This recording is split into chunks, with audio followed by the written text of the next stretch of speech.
Hello नमस्कार जी। मैं राजकुमार शर्मा, आपका छोटा भाई हिमाचल प्रदेश कुल्लू से बोल रहा हूँ। हिमाचल प्रदेश जब कुल्लू मनाली आएंगे आप, वहाँ की एक घटित घटना है, बिल्कुल सच्ची घटना है ये। अभी थोड़ा ही टाइम हुआ है, 2 दिन हुए हैं उस घटना को बीते हुए।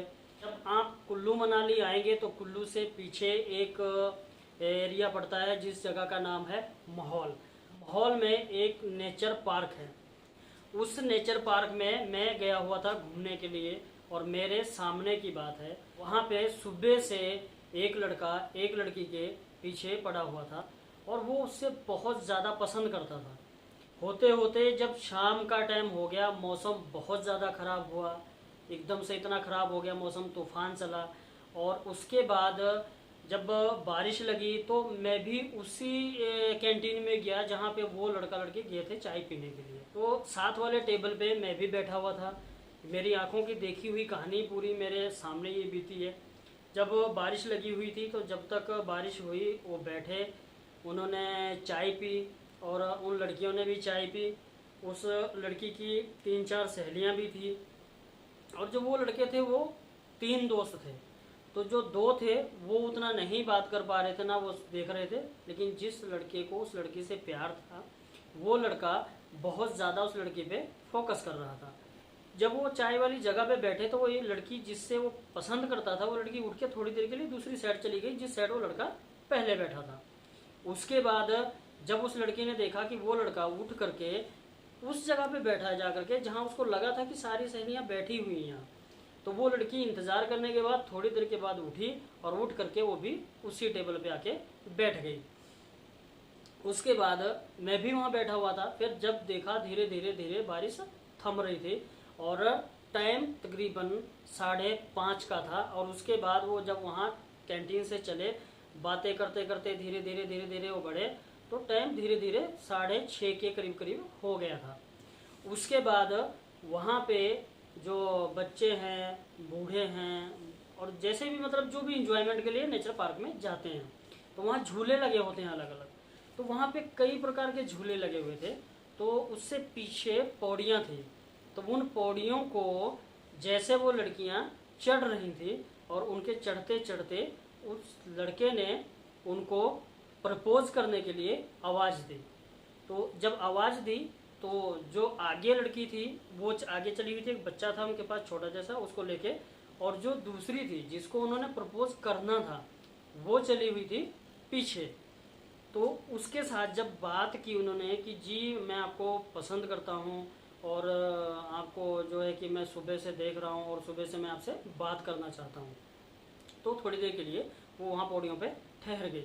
तो कोई 4 स्टेप छोड़ करके वो ऊपर ठहरी हुई थी।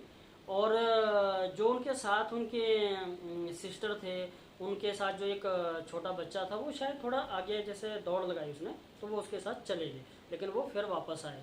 तो उन्होंने उनके साथ जब बात की, बात करने के बाद वो लड़की कुछ अलग तरीके से शर्माई।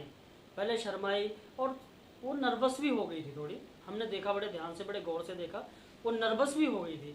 और वो इतनी नर्वस हो गई थी कि उसको समझ में नहीं आ रहा था। तो वो अपने बाजू का कपड़ा खाना शुरू हो गई। उसने अपने दांत के नीचे वो कपड़ा दबाया। तो वो कभी मेरी तरफ देख रही थी, कभी जो वो भाई साहब थे कभी उनकी तरफ देख रही थी। तो शायद मुझे ऐसा लगा कि लड़की कुछ बोलना चाहती है लेकिन ये बोल नहीं पा रही है।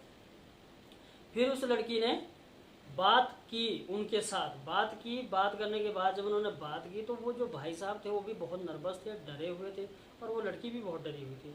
तो जब कॉन्टैक्ट नंबर उनसे मांगा तो वो लड़की धीरे धीरे डरते डरते गई और उसने शर्मा के उनको अपना मोबाइल नंबर दे दिया। अब ये सारा किस्सा मैं वहाँ खड़ा हुआ देख रहा था, क्योंकि मौसम ख़राब था। तो मैंने सोचा कि मेरे पास कोई व्हीकल था नहीं, तो मैंने सोचा अगर मैं निकलूँगा तो मैं भीग जाऊँगा। तो मैं इंतज़ार कर रहा था कि मुझे बारिश बंद हो जाए तब मैं निकलूँ। उसके बाद वो लड़की वहाँ से निकली और थोड़ा आगे गई। तो उनकी सहेली ने उनको पूछा कि क्या तू इसको हकीकत में पसंद करती है?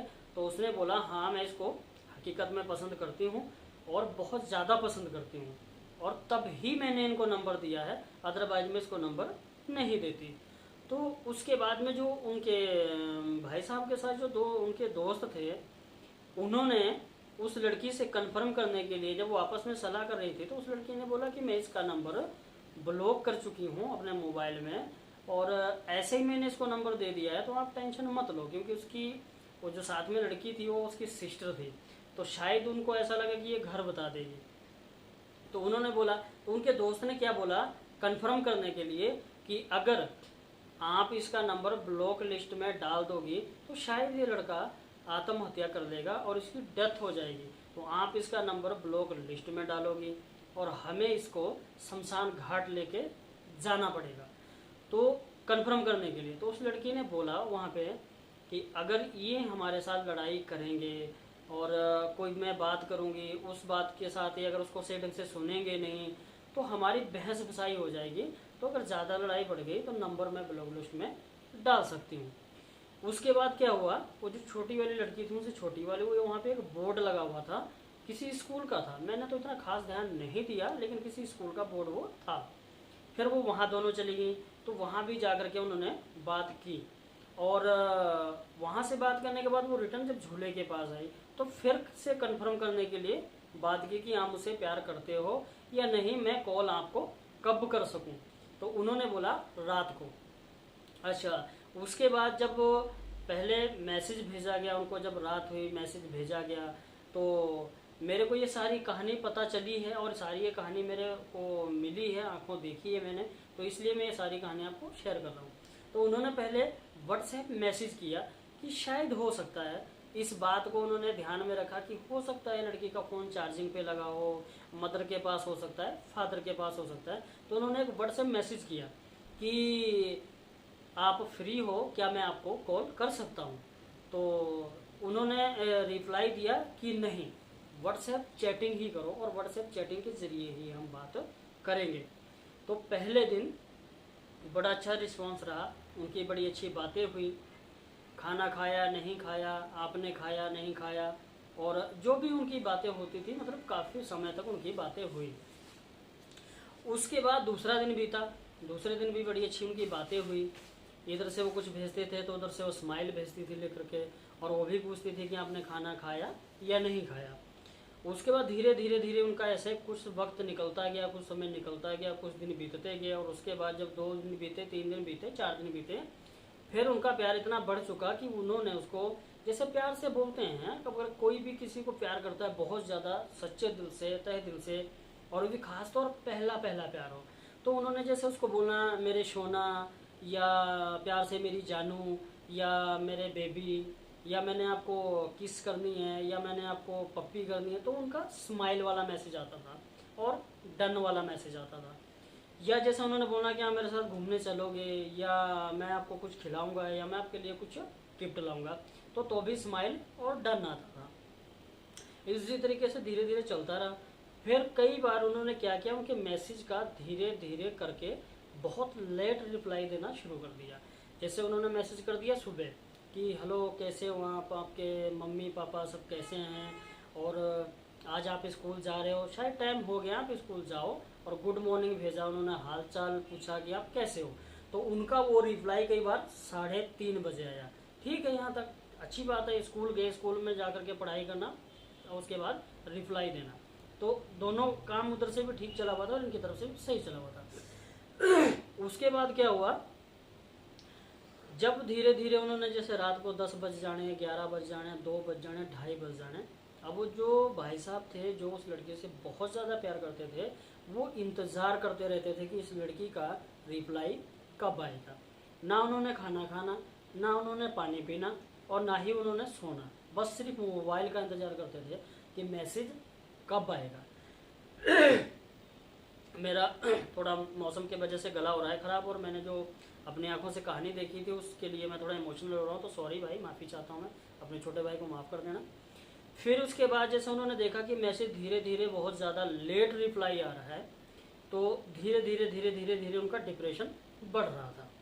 अब एक दिन हुआ क्या, उन्होंने क्या किया, उसको ब्लैक लिस्ट में डाल दिया, और जब ब्लैक लिस्ट में डाला, जब नंबर ब्लॉक कर दिया, व्हाट्सएप से ब्लॉक कर दिया, कॉलिंग हिस्ट्री में भी ब्लॉक कर दिया, मैसेंजर से भी ब्लॉक कर दिया, तो उसके बाद वो भाई जी बिल्कुल डिप्रेशन में चले गए। अब उनको कुछ समझ नहीं आ रहा था कि वो क्या करें, किस तरीके से बात करें, कैसे उसको अपने दिल का हाल सुनाएं, या कोई उनकी सहेली हो या कोई उनका यार दोस्त हो जो उस तक उनको मैसेज पहुंचा सके। जो भाई प्यार करते हैं, मोहब्बत करते हैं, जिस भी लड़की ने प्यार किया होगा, जिस भी भाई ने प्यार किया होगा, मेरे को विश्वास है कि आप दर्द जरूर समझ जाएंगे उस भाई का। ये बिल्कुल सच्ची घटना है। फिर उसके बाद में जब ब्लैक लिस्ट में सारा नंबर सब कुछ डाल दिया तो उस भाई को समझ में नहीं आ रहा था, और उनके दिमाग में एक अजब सा आइडिया आया। अब वो आइडिया कैसा आया, वो इतना अजीब आइडिया था कि अब देखो कि कई बार होता है कि बंदे का दिमाग काम नहीं करता, तो शायद उनको जो सही लगा उन्होंने किया। हमारे और आपकी नज़र में गलत हो सकता है, लेकिन उनको शायद उस टाइम वो तरीका सही लगा, उन्होंने किया। उन्होंने क्या किया, ब्लेड लिया और अपना हाथ काटना शुरू कर दिया, और इतना गहरा गहरा काटा ना उन्होंने कि वो जख्म इतने गहरे हो गए थे कि डॉक्टर के पास टांके लगवाने की नौबत आ गई, डॉक्टर से टांके लगवाने पड़े। उनको जब घर वालों को पता चला तो घर वाले बहुत ज़्यादा चिंतित हो गए कि यार ऐसा हुआ क्या है हमारे लड़के को जो इसने हमारा अपना हाथ काट लिया है।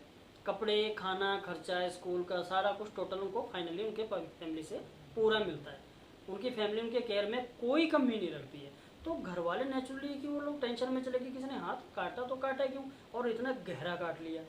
तो अगर उनको साइड टाइम से नहीं ले जाते तो उनकी उस दिन डेथ भी हो सकती थी। उसके बाद उनके साथ जो उनका दोस्त था, उसने क्या किया, अपने फ़ोन से मैसेज किया, कॉल की और बोला भाई ऐसी सी बात है, उन्होंने अपना बाजू काट लिया हुआ है और बहुत ज़्यादा गहरे तरीके से गहरे जख्म दे करके काट दिया हुआ है। तो आप प्लीज़ रिक्वेस्ट है आपसे कि एक इंसानियत के नाते होने के ज़रिए आप बात कर लो।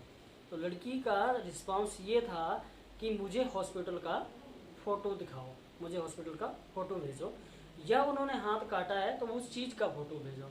तो उसके दोस्त को समझ में नहीं आ रहा था कि अभी वो करे तो करे क्या, क्योंकि उनके पास तो ऐसा कोई फ़ोटो था नहीं, ना ही कोई हॉस्पिटल का फ़ोटो था, वो तो बेचारा अपने कमरे में था। जब उसको फ़ोन आया उनके फादर साहब का, जब पता चला ऐसी सी बात हुई है, तभी उनके दोस्त ने उनसे बात की, लड़की से जिसे वो भाई जी प्यार करते थे। सॉरी हम उनका नाम नहीं ले सकते हैं, क्योंकि नाम अगर हम लेंगे तो शायद उनकी इज्जत पे बात आ जाएगी, तो इसलिए हम उनका नाम नहीं ले सकते। उसके बाद उनकी बात होना दोबारा शुरू हो गई, और वो दूसरे दिन जब मैसेज पे बात हुई थोड़ी बहुत, वो दूसरे दिन मिलने का डिसाइड हुआ। टाइम दिया गया, उन्होंने बोला कि पक्का मैं नहीं बोल सकती हूँ कि मैं आऊँगी, उसी ही नेचर पार्क में। और मुझे जब भाई पता चला तो मैं भी उस नेचर पार्क में पहुँच गया दोबारा। जब मैं पहुँचा तो मैंने देखा क्या, सुबह पहुँच गए थे वो 11 बजे, और वो इंतज़ार कर रहे थे उनका कि कब वो आएगी और हमसे मिलेगी। 2:30 बज गए और इंतज़ार कर रहे थे, सुबह 11 बजे से लेकर के 2:30 बजे तक इंतज़ार किया। लास्ट टाइम जब उनको ऐसा लगा कि अब शायद वो नहीं आएंगी, ना ही उनका कोई मैसेज आया, ना उनकी कोई कॉल आई, और जो इधर से मैसेज गए थे उसका कोई रिप्लाई भी नहीं आया। तो उन्होंने लास्ट टाइम सोचा कि चलो यार कोई बात नहीं, फ़ोटो फाटो खींच लेते हैं एक दो। और जो बाजू उन्होंने काटा हुआ था, बहुत ज़्यादा ब्लड चला हुआ था, तो जो उन्होंने प्लास्टर किया हुआ था हाथ पे, वो पूरा गीला था ब्लड की वजह से, क्योंकि ब्लड इतना निकल चुका था कि वो रुक नहीं पा रहा था। तो थोड़ी सी भी अगर उसमें कोई चीज़ लग जाती थी तो ब्लड वो दोबारा चालू हो जाता था।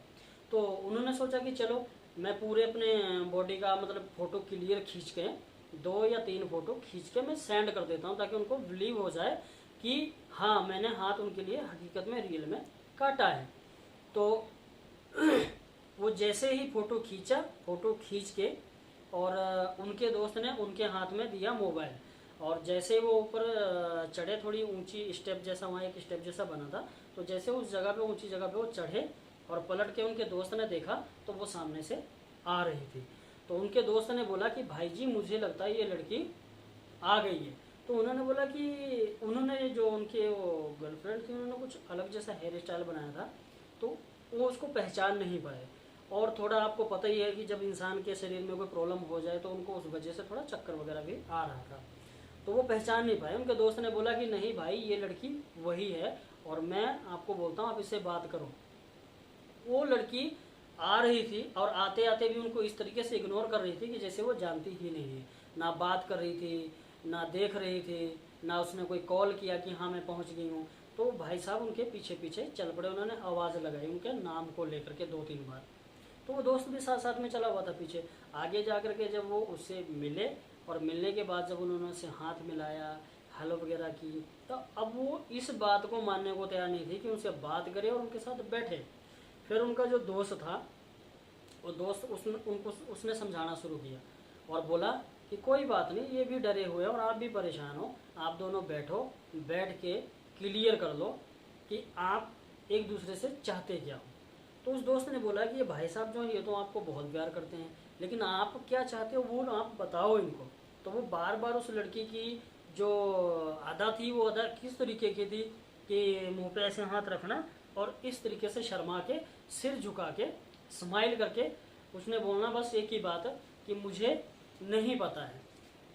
अब वो जो भाई साहब थे जो उनसे उस लड़की से प्यार करते थे, अब उनको भी नहीं समझ में आ रहा था कि वो क्या करें, किस तरीके से उसके पास बैठें, किस तरीके से उससे बात करें। और ऊपर वाले की देखो क्या रहमत है, जिस दिन वो दोबारा मिले उस दिन भी तूफान चला हुआ था बड़ा तगड़ा और बारिश लग गई दोबारा। तो वो भाई गए थे बेचारे सिंगल कपड़े डाल के, तो उनको एक तो वो परेशान थे पहले से, 2 दिन हॉस्पिटल में रहे वो, तो उनको ठंड भी बहुत ज़्यादा सता रही थी और ऊपर से दूसरी बात ये कि थोड़ा वो डरे हुए थे। अच्छा, अब दोनों शर्मा रहे थे, वो भी डरे हुए थे, वो भी डरी हुई थी। अब वो एक दूसरे के पास तो पहले बैठने को तैयार नहीं हो रहे थे और उनके साथ एक उनकी सहेली भी आई हुई थी और सहेली भी उनके पास बैठी हुई थी। और ये सारी चीज़ें मैं दूर से बैठा देख रहा था, नोटिस कर रहा था कि इनके बीच होने वाला क्या है और आगे क्या होगा। उसके बाद में वो बैठे, बात की और बात करते करते उनका थोड़ा वहाँ टाइम निकला, थोड़ा टाइम गुजरा, जो भी टाइम उन्होंने गुजारा वहाँ पे स्पेंड किया। थोड़ी देर के लिए वो पास बैठे, लेकिन हाँ भाई मेरा दिल से सल्यूट है उस भाई को इस बात के लिए कि उस भाई ने उस लड़की को टच भी नहीं किया, क्योंकि लड़की ने बोला था कि मुझे ये सब पसंद नहीं है, सच्चा प्यार इसे कहते हैं। उन्होंने उसे टच नहीं किया, सिर्फ हेलो की, हाथ मिलाया, बस उतना सा, तो हैंड टू हैंड टच हुआ, उतना हुआ टच, लेकिन उसके बाद उन्होंने उसको टच नहीं किया। जब वो उसके पास उस टेबल पे बैठे पास में उनके, कि आंखों में आंखें डाल के हम कुछ समय तक देख लें इसको, कि देखो बंदा जब प्यार करता है किसी को दिल से तो उसकी इच्छा यही होती है कि यार मैं इसको कम से कम देख लूँ, ठीक है। तो उन्होंने फिर भी डिस्टेंस रखा, कम से कम कोई 1 फुट का डिस्टेंस था वहाँ, ठीक है। तो 1 फुट का डिस्टेंस रखा और उस टेबल पर बैठे, वो बात कर रहे थे, वो बात करने की कोशिश कर रहे थे, लेकिन वो लड़की शायद सही तरीके से उनसे सीधे मुंह बात करना नहीं चाहती थी। और जब भी उनका कोई दोस्त बात बोलता था तो वो अपनी सहेली को ही बोल देती थी कि नहीं, और वो खुद को भी बोल देती कि नहीं मैं तुमसे ही बात करना नहीं चाहती हूँ, या मैं इस टॉपिक पे बात नहीं करना चाहती हूँ। तो ऐसे करते करते जो उनका टाइम बीता, थोड़ी देर के बाद उन्होंने फ़ोटो फाटो खींचे, कुछ वीडियो बनाई और उसके बाद उन्होंने बोला कि मैं 3:15 पे यहाँ से चली जाऊँगी। तो 3:15 पे नहीं जा पाए वो, बातें करते करते थोड़ा टाइम ज़्यादा निकल गया, तो वो निकले वहाँ से 3:25 पे। मैं सारी चीज़ें नोट कर रहा था कि किस तरीके से इनका सिस्टम चला हुआ, कैसे कैसे इनकी कहानी चली हुई है। उसके बाद जब वहाँ से उठ करके वो चले, जब वहाँ से निकले तो फिर 1-2 फोटो खींचे गए। तो जो उनका दोस्त था वो आगे आगे चला हुआ था और वो पीछे पीछे चले हुए थे। तो साथ में उनकी एक सहेली थी और वो भी दोनों चले हुए थे साथ साथ। तो 3 फोटो उनके फिर से खींचे गए, ठीक है। उसके बाद वो धीरे धीरे चल पड़े और उसके बाद चलते चलते वो जब जो नेचर पार्क का माहौल, जो नेचर पार्क का जो मेन गेट है जहाँ पे अंदर नेचर पार्क को एंट्री करते हैं, एक गेट वो हो गया और एक गेट यहाँ से होगा जब रोड से हम अंदर को एंट्री करोगे। तो जैसे ही वो नेचर पार्क वाले अंदर वाले गेट पे पहुँचे तो उन्होंने बोला कि नेक्स्ट टाइम आप मुझे कब मिलोगी। तो उनका जवाब था कि मैं अगले जन्म में मिलूँगी आपको।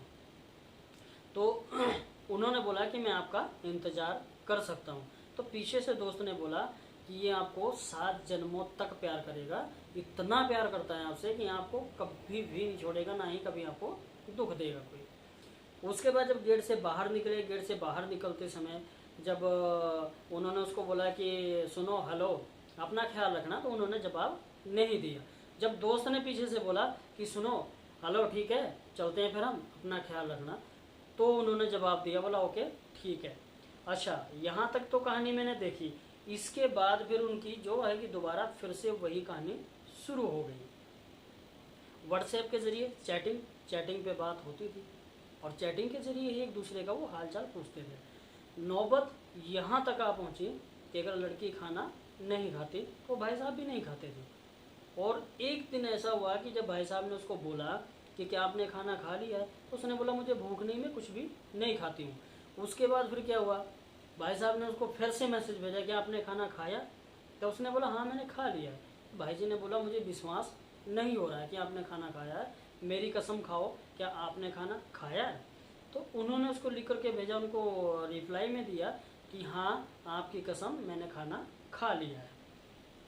ठीक है, अब इस तरीके की बातें होने के बाद आप अंदाज़ा लगा सकते हो, आइडिया लगा सकते हो कि जो लड़की 2 बजे रात को, 11 बजे रात को, 2:30 बजे रात को बंदे का मैसेज देख रही है, एक्सेप्ट कर रही है और कुछ स्माइल या राइट गुड लिख के अगर वो रिप्लाई दे रही है, तो अब आप सोचो भला कौन सा लड़का ऐसा नहीं होगा जिसके मन में ऐसा फील नहीं आएगा कि हाँ यार ये मुझसे सच्चा प्यार करती है, इतनी रात तक जागी हुई है, मेरे मैसेज का रिप्लाई दे रही है, मुझसे बात कर रही है।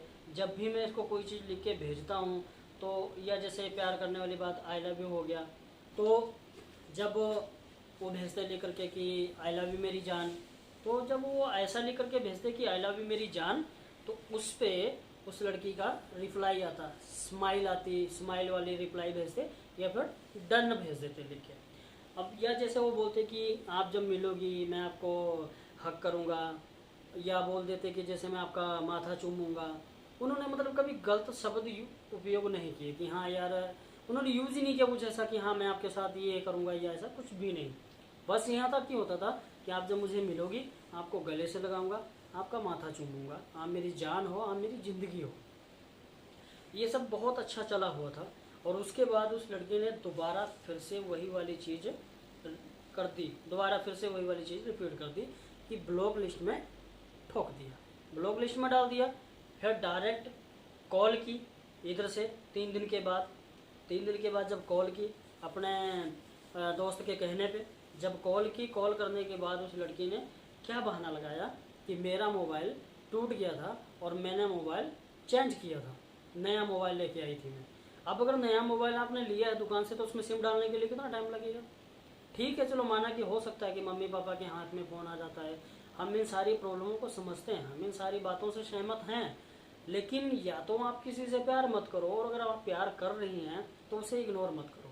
मैं ये नहीं बोलता हूँ कि सारे लड़के अच्छे होते हैं, मैं ये भी नहीं बोलता हूँ कि सारी लड़कियाँ अच्छी होती हैं। कहीं ना कहीं कुछ परसेंट लड़कियाँ भी गलत हैं और कहीं ना कहीं कुछ परसेंट लड़के भी गलत हैं। लेकिन जो लड़का सच्चा प्यार करेगा वो आपके शरीर और जिस्म का भूखा नहीं होगा और ना ही कभी वो इन चीज़ों का आपसे जिक्र करेगा। वो सिर्फ डायरेक्ट आपसे शादी करके पूरी उम्र के लिए लाइफ पार्टनर बनाने के लिए आपसे बात करेगा हमेशा। वही वो कर रहे थे।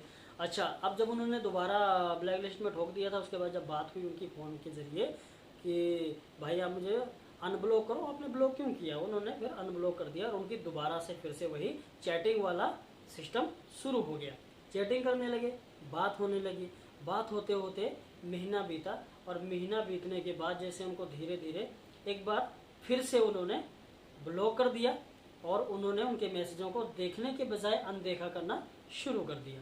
वो गए थे कहीं ट्रैवल पे, किसी जगह टूर पे, तो उन्होंने वहाँ के कुछ इमेजेस उनको भेजे और उन्होंने देखा, उन्होंने रिक्वेस्ट की, बात हुई थोड़ी बहुत, जैसे मान के चलो सुबह उन्होंने कोई मैसेज दिया तो रात को 11 बजे उसका रिप्लाई आया या दूसरे दिन 11 बजे रिप्लाई उसका आया। तो उन्होंने उनको रिक्वेस्ट की कि प्लीज़ यार आपने स्टेटस डाले थे, आप कहीं ट्रैवल पे गए थे, तो प्लीज़ मुझे कुछ अपनी वीडियोस या कुछ इमेजेस भेज दो, ताकि आप तो मुझसे बात करती नहीं है डायरेक्ट कॉल पे, तो मैं आपकी आवाज़ सुन सकूं। तो उन्होंने वो चीज़ भेज दी। अब जब उन्होंने वो चीज़ भेजी तो वो जो भाई जी थे जो उनसे इतना प्यार करते थे, वो उसकी उसी इमेज को दिन में कम से कम 100 बार से ज़्यादा देखते थे। जब भी उनको उनकी याद सताती थी तो उसको देख लेते थे और देखने के बाद उस चीज़ को देखते थे और उनके अंदर एक अलग सा फील आता था कि नहीं यार कोई बात नहीं, हम इस चीज़ के सहारे ही जी रहे हैं, जी लेंगे, मेरा सच्चा प्यार है, आज नहीं तो कल मैं इसे हासिल करूँगा और मुझे ये मिलेंगी। उसके बाद उन्होंने इतना इग्नोर करना उसको शुरू कर दिया ना कि जिसका कोई हिसाब ही नहीं है, और उल्टा ब्लेम क्या वो लगा रहे कि तुम हमें टॉर्चर कर रहे हो, हमें माफ़ करो, हमें शांति से जीने दो। अब जो सोच करके देखो आप, अगर भाई ने कुछ उसमें गलत बोला होता या कोई गलत शब्द यूज़ किए होते कि हाँ भाई मैं तुम्हें ऐसे मिलना चाहता हूँ या ऐसे करना चाहता हूँ, तुम मुझे नहीं मिलोगी तो मैं ये कर दूंगा वो कर दूंगा, तब तो टॉर्चर करना था। अब उन्होंने खुद ही ऐसे मैसेज भेजना शुरू कर दिए कि मुझे शांति से जीने दो प्लीज़, मैं बात नहीं करना चाहती हूँ और मैं तुमसे मुंह लगाना नहीं चाहती हूँ, मैं तुम्हारे कोई मैसेज का रिप्लाई देना नहीं चाहती हूँ। तो उन्होंने फिर से वही बातें कर दी और उसके बाद डायरेक्ट कॉल हिस्ट्री से, व्हाट्सएप से, मैसेंजर से, सब जगह से, और तो और हर इंस्टाग्राम से भी उन्होंने उसको ब्लॉक मार दिया, सारी जगह से उन्होंने उसको ब्लॉक कर दिया।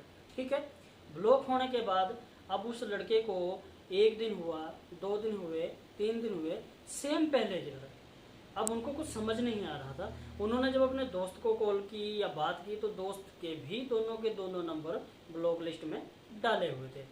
उनकी सहेली का जो नंबर उनके दोस्त के पास था वो इसलिए लिया गया था कि अगर वो उनकी जो एक्सेस हैं, जो उनकी गर्लफ्रेंड है, अगर वो बात नहीं करेंगी तो उनकी सहेली के जरिए पता कर दिया जाएगा कि वो कहाँ हैं, या उनका मूड ख़राब है, या कोई बात हुई है, या वो बिजी हैं बहुत ज़्यादा कि बात नहीं कर पा रहे हैं।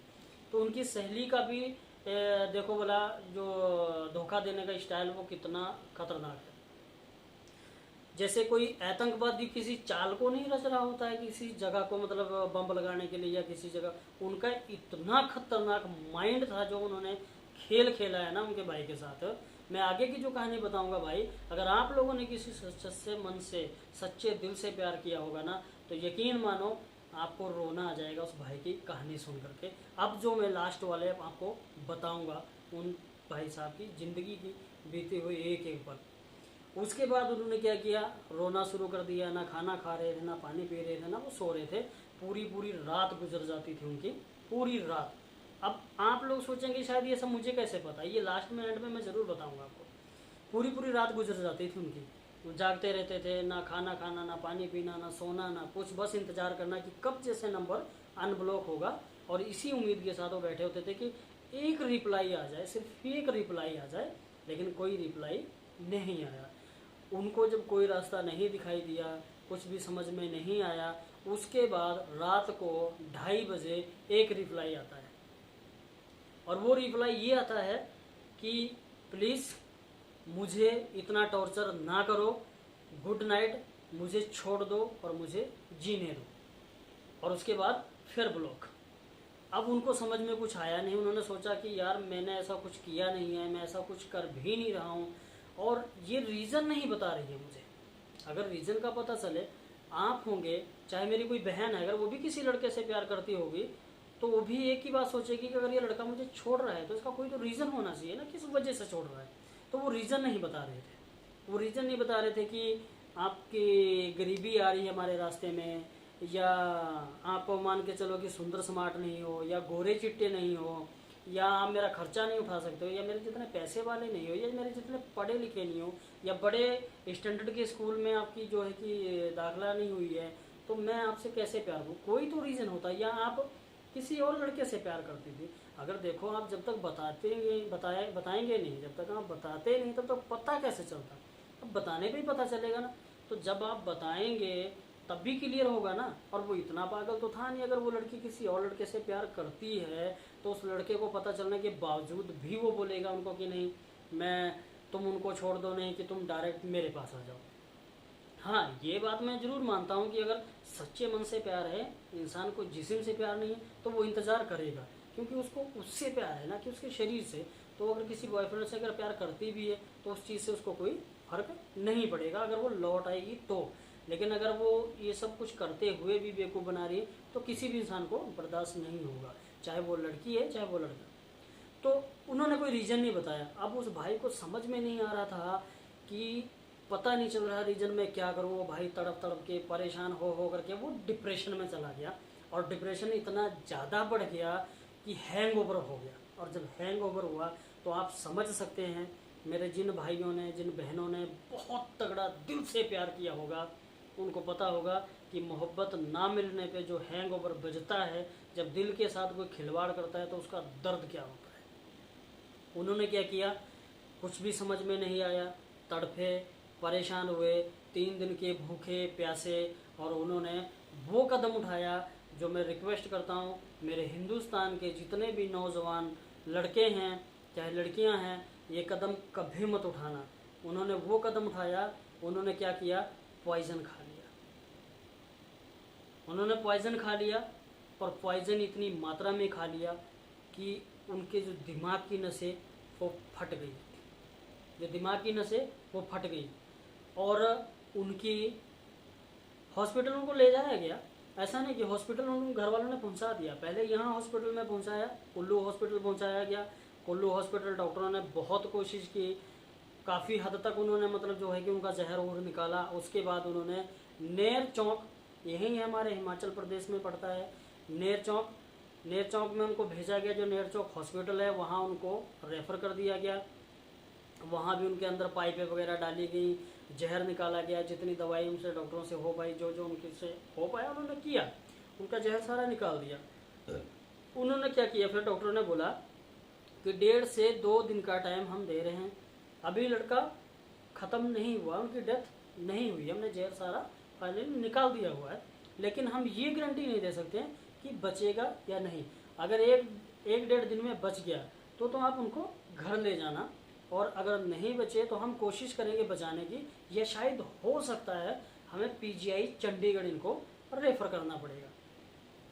अब इस चीज़ का जब उनके दोस्त ने उस लड़की को कॉल करके जिक्र करने का कोशिश किया कि हाँ भाई ऐसी ऐसी बात है और ऐसे ऐसे उनके साथ हो गया है, उन्होंने ऐसा कदम उठा लिया है और ऐसी घटना घटी है। ऑटोमेटिक कैसे सेव हो गया?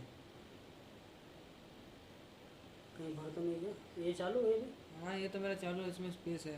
कहाँ पहुँचे थे? जब स्टार्टेड। तो जब उनके दोस्त ने बोला कि ऐसा कदम उन्होंने उठा लिया है, पॉइजन खा लिया हुआ है, तो उनकी जो गर्लफ्रेंड थी उसका जो रिप्लाई आया वो क्या आया, कॉल पे ही बात हो रही है, मोबाइल पे बात हो रही है, सुबह सुबह का टाइम है, उनका फ्रेंड रो रहा था और रोते रोते उसने कॉल की कि मेरे दोस्त ने ऐसा कदम उठा लिया है और मैं आया हूँ घर अपने और मुझे पता लगा है, अब मैं यहाँ से जा रहा हूँ कुल्लू अपने दोस्त के पास, तो मेरे दोस्त ने ऐसे कदम उठा लिया है। तो उनका जो उनकी गर्लफ्रेंड थी उसका जो बोलना था अब वो सुनो आप। उसने बोला कि आपको ही कॉल क्यों आती है, आपको ही कॉल क्यों आती है, और आप समझा नहीं सकते, बोला क्या उसको, अक्कड़ के बात कर रही है कि मुझे कोई लेना देना नहीं है, जो करना है करते रहो। उसके बाद में उनके दोस्त ने उससे रिक्वेस्ट की और उन्होंने बोला कि देखो यार, कम से कम एक इंसानियत के नाते कुछ तो समझो, कुछ तो फील करो। तो उनका जो उनकी गर्लफ्रेंड का जो रिप्लाई था उनका यही था कि भाई मुझे कुछ लेना देना नहीं है और मैं ऐसी हरकत करने वाले इंसान के साथ नहीं रह सकते, ऐसे इंसान से दूर ही रहना चाहती हूँ। ठीक है, सुबह क्या हुआ, थोड़ी बहुत हालत उलट जो भी थी उन्होंने उनकी गर्लफ्रेंड को बताई और उनकी गर्लफ्रेंड ने गुस्से में आके डायरेक्ट फ़ोन डिस्कनेक्ट कर दिया। उसके बाद शाम हुई, शाम के टाइम तक उनका जो दोस्त था जब हॉस्पिटल पहुंचा, उसने वहाँ की सारी स्थिति देखी और उसके बाद उसने क्या किया, वहाँ से एक फ़ोटो खींचा, वीडियो बनाई और एक स्टेटस बना के स्टेटस में डाल दिया, ताकि जितने भी दोस्त हों, रिश्तेदार हों, उन लोगों को पता चल सके कि ऐसी घटना घट गई है। अब जब उस लड़की ने उस स्टेटस को देखा तो उसको देखने के बाद उन्होंने उनके दोस्त को कॉल किया, तकरीबन कोई 5:30 बजे के करीब। अब 5:30 बजे जब कॉल की तो उनके अंदर पैसे का इतना घमंड भरा हुआ था जिसका कोई हिसाब ही नहीं है। पैसे का घमंड इतना कि जो उनका दोस्त उनसे बात कर रहा था जी करके, हाँ जी करके, बहन जी करके, हर तरीके से उसने मनाने की कोशिश की कि एक बार बात कर लेना, अगर वो जिंदा बच जाए तो। डॉक्टरों ने 3 दिन का टाइम दिया है, बोला कि हो सकता है कि इसको 1 दिन बाद भी होश आ सकता है, 1.5 दिन बाद भी आ सकता है, पॉइजन ज़्यादा खा लिया था तो दवाइयाँ वगैरह की, टीके वगैरह लगाए, बहुत सारी चीज़ें की, तो ये मतलब होश आने के लिए टाइम लग सकता है। तो बस यही बात है, वो बता रहा था दोस्त उनको, तो वो उल्टे उसके ऊपर गर्म हो गए कि ये मर जाएगा तो मुझे कोई फ़र्क नहीं पड़ता इसके मरने से, और आप दोनों मिल करके मुझे तो जीने दोगे नहीं, तो इससे अच्छा ऐसा करो मुझे थोड़ा जहर ले आके दे दो, मैं भी खा लूँ और मैं भी मर जाती हूँ, ताकि पीछा छूट जाए तुम दोनों से।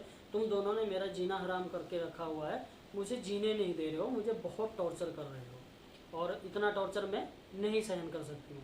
जबकि अगर यार तुमको प्यार नहीं है तो सीधे साफ सुथरे शब्दों में तुम बोल सकती हो कि भाई मैं तुझे पसंद नहीं करती हूँ, मैं तुझे लायक नहीं करती हूँ, मैं किसी और लड़के से प्यार करती हूँ। इतने से शब्द बोलने के लिए 1 महीना लगा दिया। सोच करके देखो यार, दुनिया की कोई भी लड़की अगर तुमको प्यार नहीं है तो मुंह पे मना करो साला लड़के के। ये क्या मतलब हुआ, नंबर दे दिया, चैटिंग कर रहे हैं, बात कर रहे हैं, जानू सोना बेबी, और उसके बाद भी जो कि तुम ऐसी हरकतें कर रहे हो। फिर उसके बाद में उनका दोस्त रोया, और रोने के बाद उसने बोला कि प्लीज़ इंसानियत के नाते अगर एक बार आ जाना, उससे मिल लेना, अगर वो बच गया तो बात कर लेना, मिल लेना। अब उस लड़की का क्या आया, नहीं तुम मेरे ऊपर ब्लेम डाल दो, जो होगा मैं देख लूँगी, मैं निपट लूँगी। शौक से डालो मेरे ऊपर, जो तुम ब्लेम लगाना चाहते हो शौक से डालो, मैं निपट लूँगी, मैं देख लूँगी। तुम मुझे अभी जानते नहीं हो, तुमको खाली 2 दिन मुझसे मिले हुए हैं, तुम्हें अभी मेरा बैकग्राउंड पता नहीं है, मुझे मजबूर मत करो पहले जैसी बनने के लिए। और ये प्यार की भाषाएं बोले मुझे मत समझाओ, मैं सब जानती हूँ बोले प्यार के बारे में, क्या क्या होता है क्या नहीं होता है, क्या कुछ करते हैं प्यार के बारे में। इतनी सी बात उनके दोस्त के साथ हुई और उन्होंने मनाने की बहुत कोशिश की, लेकिन उनका हमेशा ईगो भरा ही रिप्लाई आया। उसके बाद उनके दोस्त ने बोला कि ठीक है देख लेना आप अपने हिसाब से, ओके मैं अब आपको कॉल नहीं करूँगा, और कॉल डिस्कनेक्ट कर दी। ठीक है, तो भाई मेरे यहाँ तक कि मुझे सिर्फ ये कहानी पता थी और मैंने आपको ये सारी कहानी बता दी है, शेयर कर दी है। लास्ट में मैं यही बोलूँगा कि लड़कियों के चक्कर में पॉइजन मत खाना। मेरी हाथ जोड़ के प्रार्थना है, मेरे हिंदुस्तान के, मैं पूरे हिंदुस्तान की बात कर रहा हूँ, ना कि मैं सिर्फ अपने हिमाचल प्रदेश की बात कर रहा हूँ, मैं पूरे हिंदुस्तान के लड़कों की बात कर रहा हूँ, और उन बहनों की भी बात कर रहा हूँ जो लड़कों के पीछे जहर खा लेती हैं, या उन लड़कों की बात कर रहा हूँ जो लड़कियों के लिए जहर खा लेते हैं। आजकल के ज़माने में पैसे के बिना ज़िंदगी में कोई मायने नहीं रखता है भाई। अगर आपको ध्यान देना है तो अपने करियर पे ध्यान देना, और अगर आपको ध्यान देना है तो अपने माँ बाप पे ध्यान देना, अपने आप पे ध्यान देना। लास्ट वाला जो मैं वर्ड बोलने जा रहा हूँ वो ये है मेरे भाई, मैं इमोशनल हूँ बहुत ज़्यादा, बस आप लोगों के सामने रो नहीं रहा हूँ। उस भाई की डेथ हो गई थी और 3 दिन के बाद उसका अंतिम संस्कार कर दिया गया था, और उसके माँ बाप बहुत दुखी हैं। उनका एक ही एक बेटा था। और मेरे भाई ज़िंदगी में आप सभी लोग कभी ऐसा कदम मत उठाना, मेरी आप सबसे हाथ जोड़ करके रिक्वेस्ट है, प्रार्थना है, अपने करियर पे ध्यान देना, अपने लक्ष्य पे ध्यान देना। ठीक है, और ऐसी गलतियाँ मत करना। हाँ प्यार करना गुनाह नहीं है, प्यार करना है करो, लेकिन ऐसे कदम मत उठाना। ठीक है, अपना ख्याल रखना, खुश रहना, स्वस्थ रहना। मैं मिलता हूँ आपको नेक्स्ट वीडियो में एक नई सच्ची घटना कहानी के साथ। तब तक के लिए बाय बाय।